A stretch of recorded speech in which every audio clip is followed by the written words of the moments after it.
తిరుపతిలో జూనియర్ డాక్టర్ల ఆందోళన ఉధృతమైంది. స్టైఫండ్ పెంచాలని వారం రోజులుగా ఆందోళన చేస్తున్న జూడాలు ఇక నేటి నుంచి ఎమర్జెన్సీ సర్వీసుల్ని కూడా నిలిపివేయాలంటూ పిలుపునిచ్చారు. దాదాపు 200 మంది జూనియర్ డాక్టర్లు గైర్హాజరుతో ప్రత్యామ్నాయ ఏర్పాట్లు చేసింది జిల్లా యంత్రాంగం. స్టైఫండ్ సవరణపై ప్రభుత్వం స్పష్టమైన హామీ ఇచ్చేదాకా ఆందోళన కొనసాగుతుందని జూడాలు చెప్తున్నారు.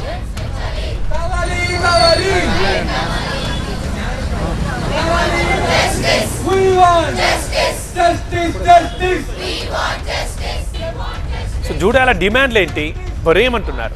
ఫుల్ డీటెయిల్స్ మా స్పెషల్ కరెస్పాండెంట్ రాజు అందిస్తారు. రాజు, తిరుపతిలో జూనియర్ డాక్టర్ల సమ్మె తీవ్ర రూపం దాల్చింది. ఈ రోజు నుంచి ఎమర్జెన్సీస్కు దూరంగానే రోడ్డుపై బైఠాయించారు జూనియర్ డాక్టర్లు గత వారం రోజులుగా వివిధ రూపాల్లో తమ డిమాండ్ను ప్రభుత్వానికి వినిపించే ప్రయత్నం చేశారు. ఇందులో భాగంగానే Andhra Pradesh junior doctors association third phase అన్ని సేవలను ఉపసంహరిస్తూనే పెద్ద ఎత్తున జూనియర్ డాక్టర్లు ఆందోళన చేస్తున్నారు.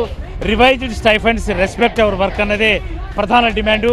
గత కొన్ని రోజులుగా జూనియర్ డాక్టర్లు ఆందోళన చేస్తున్నా ప్రభుత్వం ఇప్పటివరకు కూడా చర్చలకు పిలవలేదు అన్నదే ప్రధాన డిమాండు. ఈ నేపథ్యంలోనే స్టైఫండ్ల సవరణ చేసేంత వరకు తమ ఉద్యమం కొనసాగుతుందంటూ రోడ్డెక్కారు.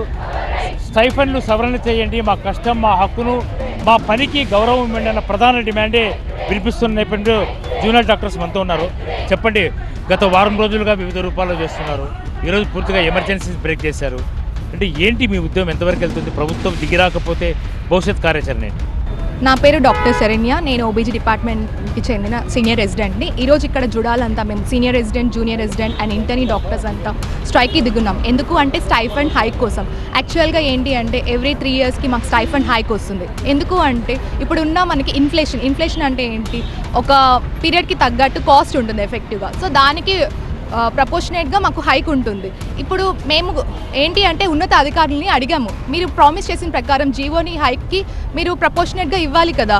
సో వాళ్ళ ప్రామిసే కదా మేము అడుగుతున్నాం, ఉన్నదే అడుగుతున్నాం. సో న్యాయబద్ధంగా అడుగుతున్నాం. సో వాళ్ళ ప్రామిస్నే ఇవ్వకపోతే ఎలా చెప్పండి?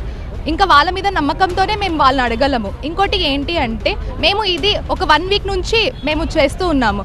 బట్ వాళ్ళు మా యొక్క రిక్వెస్ట్ డిమాండ్ను ఎక్కువ అయితే పట్టించుకోవట్లా. మేము అడిగింది ఏంటి అంటే 30% హైక్, బట్ వాళ్ళు ఏంటంటే 3% హైక్ ఇస్తాము అని చెప్పారు. అది ఎంతవరకు న్యాయబద్ధం? అది అస్సలు అది ప్రశ్నించడానికి అంటే చెప్పడానికి వాళ్ళకైనా అనిపిస్తుంది కదా అది. సో అందుకని నెక్స్ట్ ఏంటంటే 2 days బ్యాక్ లేదు 7% హైక్ ఇస్తాము, మీరు మీ స్ట్రైక్ని డౌన్ చేయండి అన్నారు. బట్ మేమైతే యాజ్ ఆఫ్ నౌ మేము 15% వరకు అయితే ఓకే చెప్పాము. But that is the last final thing. Stipends విషయంలో తాము వెనక్కి తగ్గేది లేదు. కనీసం 15% అయినా స్టైఫండ్ని రివైవ్ చేయాల్సిన అవసరము ప్రభుత్వంపై ఉంది. ప్రభుత్వం ఆ రకంగా దిగిరాకపోతే తమ సమ్మెను మరింత ఉధృతం చేస్తాం. ఇప్పటికే ప్రభుత్వం ఆల్టర్నేట్ అరేంజ్మెంట్స్ చేసుకున్నా తమ డిమాండ్ను అంగీకరిస్తే తప్ప తాము విధుల్లోకి వెళ్ళే అవకాశం లేదు అని జూనియర్ డాక్టర్లు ససిమీర అంటున్న నేపథ్యంలో మరి ప్రభుత్వం జూనియర్ డాక్టర్లతో ఏ రకమైన చర్చలు జరుపుతోంది, వీళ్ళ డిమాండ్ పట్ల సానుకూలంగా స్పందిస్తుందా లేదన్నది మాత్రము వేచి చూడాల్సిన అవసరం అయితే ఉంది. కెమెరా పర్సన్ జగదీష్తో రాజు, TV9, తిరుపతి రుయా ఆసుపత్రి నుంచి.